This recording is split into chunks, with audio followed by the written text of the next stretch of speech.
સુરતનો પ્રસંગ એક જોડાયેલો છે, બહુ ધ્યાનથી સાંભળવા જેવો.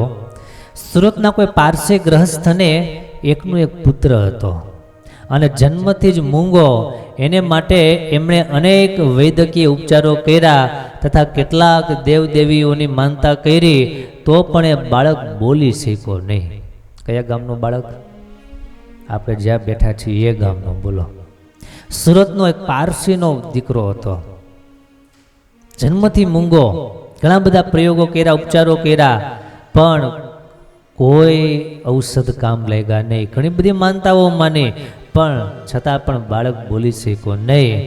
એવામાં કોઈ એમને કીધું એક છેલ્લો ઉપાય છે. કે શું? અત્યારે એવું સાંભળ્યું છે કે ઈડર પંથકમાં ટોરડા ગામ અને ટોરડામાં ખુશાલ ભટ્ટ એક બહુ સારા પ્રતાપી પુરુષ છે, એમની પાસે જાઓ અને એ કદાચ તમારું દુઃખ દૂર કરી દે. ડૂબતો છી તરણું ચાલે. ઘણા બધા ઉપચારો કર્યા હોય પણ પરિણામ ન મળ્યું હોય ત્યારે બે પ્રકારની વ્યવસ્થાઓ જોવા મળે. એક વિચારધારા એવી જોવા મળે, હવે બધું ખોટું છે, હવે કાંઈ થાય નહીં, એ હાથ ખંખેરી નાખે, હાથ ધોઈ નાખે. અને બીજો એક વ્યક્તિ છે, એ મરતા સુધી શ્રદ્ધાનો સહારો ક્યારેય મૂકે નહીં. જ્યાં યાદ આવે, જ્યાં ખબર પડે ત્યાં એ દોડી જાય. નથી અત્યારે આ ઘણા બધા કેન્સરના દર્દી પીડાતા હોય, પછી એમાં કોઈ કે ફલાણી જગ્યાએ જાઓ ત્યાં આયુર્વેદિક દવા આપે છે, માણસો ત્યાં દોડીને જાય. ફલાણી જગ્યાએ જાઓ ત્યાં કેમ્પ ભરાય છે તો માણસો ત્યાં દોડીને જાય. શું કામ? કારણ કે બીજું ઓપ્શન નથી. શ્રદ્ધા રાખવા સિવાય બીજું કોઈ ઓપ્શન છે નહીં.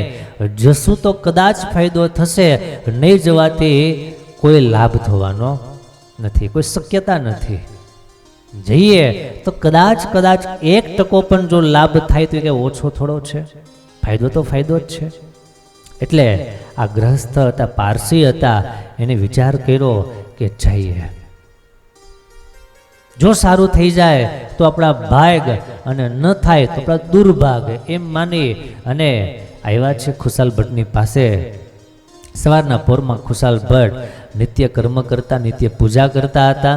અને એ જ વખતે તે ગ્રહસ્થ ત્યાં દર્શન કરવા માટે આવ્યા, બેઠા અને ગ્રહસ્થનું દુઃખ બધું એમને સાંભળ્યું. ઘણી દયા આવી અને પોતે પૂજામાં દેવને ધરાવેલું એક કેળું, એ કેળાનો અડધો ભાગ લઈ અને મૂંગા બાળકને આપ્યો.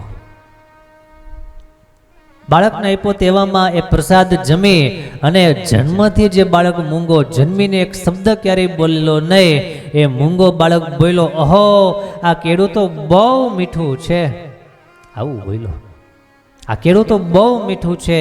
એટલું સાંભળતા એના પિતાના આનંદનો કોઈ પાર ન રહ્યો. એ તો ભાઈ આ દુઃખ જેને અનુભવ્યું એને ખબર પડે કે કેવી એને હર્ષની ઉદધિ ઉત્પન્ન થાય, કેવો હર્ષ ઉત્પન્ન થાય, કેવો આનંદ ઉત્પન્ન થાય. એટલો બધો આનંદનો પાર ન રહ્યો. અને ત્યારથી આરંભી અને મહામુક્ત ખુશાલ ભટ્ટના પ્રતાપથી તે બાળક સદાયને માટે બોલતો થયો. આ ખુશાલ ભટ્ટ યાને કે ગોપાળાનંદ સ્વામીનો પ્રતાપ. અમુક માણસો મૂંગા હોય એ વાતનું દુઃખ હોય, અને અમુક માણસો મૂંગા ન રહેતા હોય એનું દુઃખ હોય. એક ભાઈ એ બહુ સરસ વાત કરતા હતા કે નાના હતા ત્યારે વડીલો એવું કહેતા કે દેડકાને મરાય નહીં, દેડકાને જો મારીએ ને તો પત્ની મૂંગી મળે. દેડકાને જો દેડકી હોય એને જો પથ્થર મારીએ તો એ પત્ની મૂંગી મળે. એટલે આ બિચારો અફસોસ કરતો હતો કે વડીલોની વાત માયની અને દેડકાને પથ્થર ન માર્યો, સારું એક માર્યો હોત ને તો શાંતિ હોત. એમાં સમજ્યા તમે? એ કેટલો બિચારો હેરાન થઈ ગયો છે, કેટલો કાઈ ગયો હશે. અમુકને એટલું બધું બોલવાનું. ગઈકાલે આપણે રસોઈ હતી અહીં ભક્તિબાગ મંદિરે, 250 માણસો પ્રસાદ લેવા માટે આવેલા. સ્વાભાવિક છે એમાં 50% હોય મોટે ભાગે. તો ઠાકોરજીની આરતીનો સમય, કથા ચાલતી હતી, એ સમયે પુરુષો બધા બેઠેલા, બહેનો વિભાગમાં બહેનો બેઠેલા. પણ આશ્ચર્ય અરવિંદભાઈ એ વાતનું હતું પુરુષોમાં એક શબ્દ કોઈ બોલે નહીં અને પાછળથી એક શબ્દ કોઈ સાંભળવા દે નહીં. બધાએ બોલતા હતા, કોણ સાંભળતું ખબર જ નહીં. એટલો બધો ઘોંઘાટ, એટલો બધો અવાજ. આપણને એમ થાય કે આ લોકો મેળામાં આવ્યા છે, ફરવા આવ્યા છે, ક્યાં આવ્યા છે, ભગવાનના મંદિરમાં આવ્યા છે, કંઈ ખબર નહીં હોય એને. વિવેક ન હોય. આ વાત સત્સંગીઓને માટે ખાસ મારે કરવી છે. આપણે હરિભગત હોવાને નાતે કથા ચાલતી હોય, મંદિરમાં આવ્યા હોય, ભગવાનના દર્શન કરતા હોય, ભગવાન સામે બિરાજમાન હોય, ભગવાનના સંતો સામે ઉપસ્થિત હોય, ત્યારે આપણે એવો અવિવેક ન કરીએ, ઘોંઘાટ ન કરીએ, અવાજ ન કરીએ, વાતું ન કરીએ. પછી વાતું કરવાનો સમય ઓછો હોય, પછી એ જ તો કરવાનું છે. જેટલો સમય મંદિરમાં, સભામાં, કથામાં બેઠા છીએ એટલો સમય કમસે કમ આપણે મૌન વ્રત ધારણ કરી અને સત્સંગનો અને ભગવત દર્શનનો લાભ લેવો જોઈએ. પણ આ સમજણ આપે કોણ?